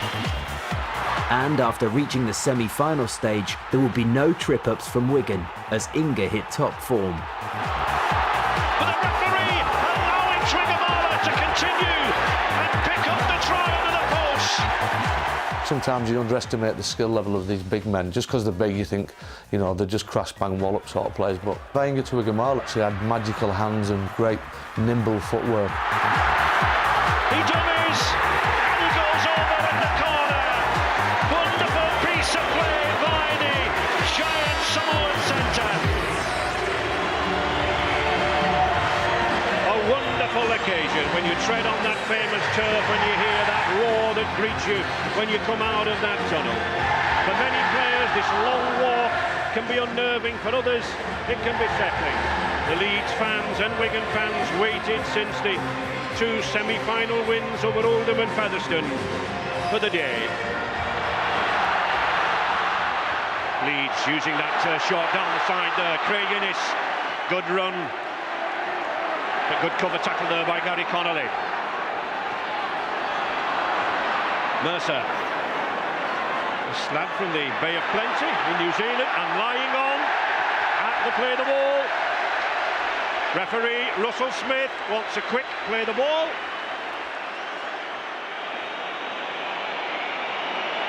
Graham Holroyd looking to give Leeds the lead. It's a good strike. It's 2 points for the Yorkshiremen.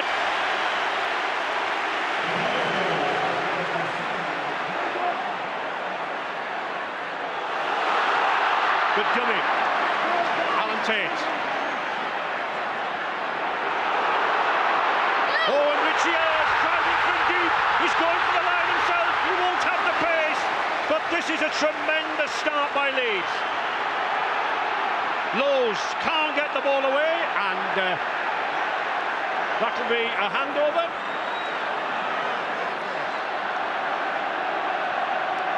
And Wigan player down injured. It looks like Mick Cassidy. Here we see Richie Ayres coming on a powerful run, and poor old Mick Cassidy just caught his knee there, and we hope he's okay off that one. Andy Farrell, the substitute, I'm sure he was itching to get on the field, but not in these circumstances.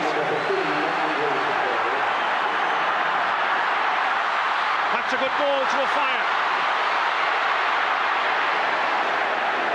Almost through Kevin Iro there, but not Jim Fallon. Barrow. Well held. Desperate defence here from Leeds. John Edwards. Good lateral kick. Oh, the chase is on. Oh, Jason Robinson just missed it. Good anticipation here by the Wigan youngster. It just bounced out of his grasp and 4 points went begging. It's nice to see Mick Cassidy back on that bench there, even though he's had to have some oxygen in the tunnel.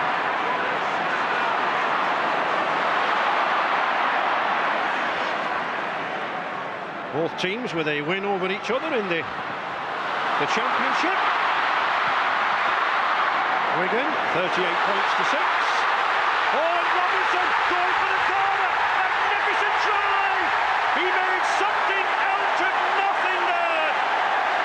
All week there have been doubts over this Wigan win. He broke a ball in his left foot. He broke a ball in his hand.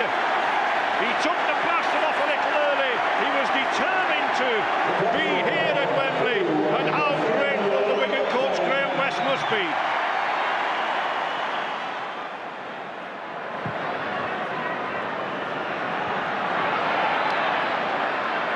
Picked up by Henry Paul, making his debut here for Wigan at Wembley. Played here once as a junior Kiwi in a curtain raiser.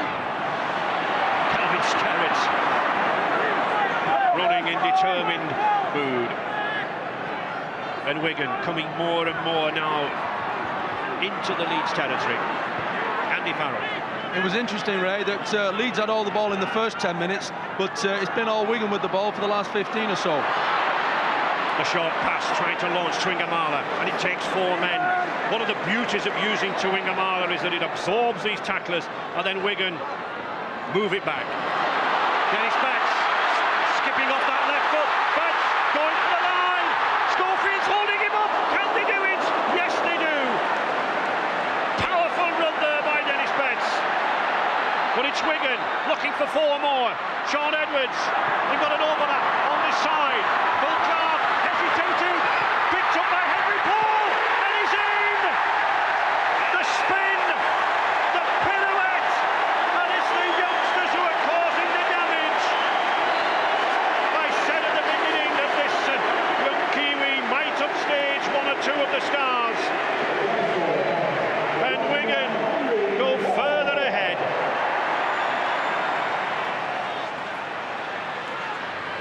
Wigan's Mick Cassidy. Mick, we were a bit worried about you earlier on. Are you okay now?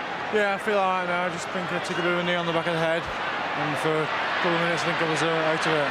But very disappointed to be out of the game. Yeah, very disappointed. I wanted a big game today. It's the first time I've started the game at Wembley. So obviously I was out there to impress, but never mind, the lads are winning.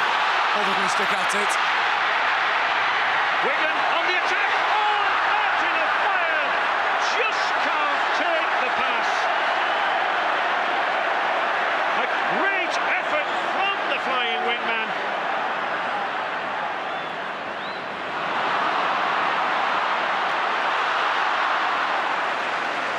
And Wigan, we talked about absorbing pressure. Here they are coming back. Oh, and Jason Robinson! A magnificent run! Completely splits the Leeds defence. Wonderful try. He's something to prove as Jason Robinson. He's been the subject of the battle between the Australian Rugby League and the Super League. He's been valued at £1 million over the next few years. And isn't he just highlighting that valuation? Dennis Betts. Mr. Smith getting the lead side well back, a good 10 metres. Andy Farrell again. Oh, this youngster, 19 years of age, crashing forward. Just held from that line. Good play there by the Leeds fullback, Alan Tay. But the pressure still on. Martin Hall with the dummy.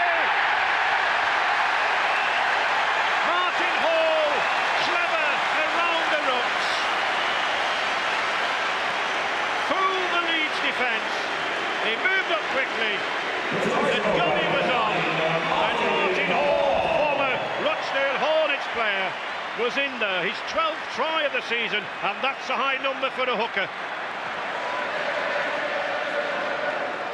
The Wigan crowd breaking out into good singing mood as Edwards looks again to find the gap. Back to Hall. What a good game the hook has had. Botica tied up by the Leeds defence. Hall again.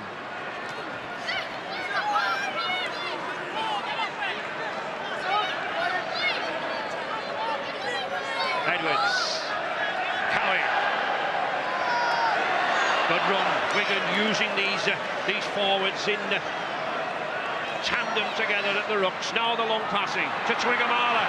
Twigamala having to go himself. He's got the power and he gets in for a try.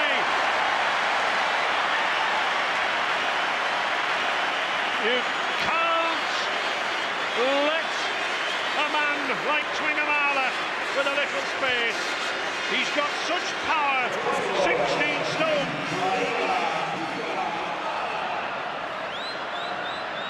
Schofield bringing Kevin Iro inside.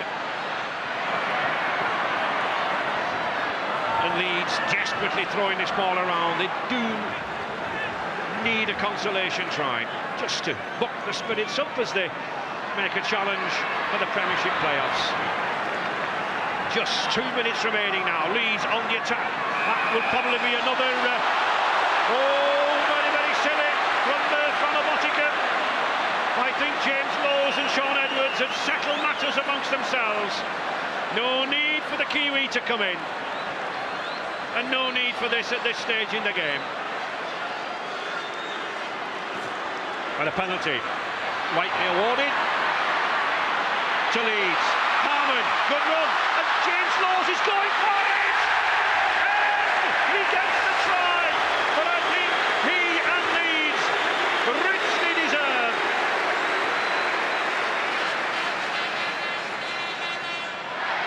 Sean Edwards to Robinson. And still it looks as if that elusive first hat-trick at Wembley is not going to be performed in '95.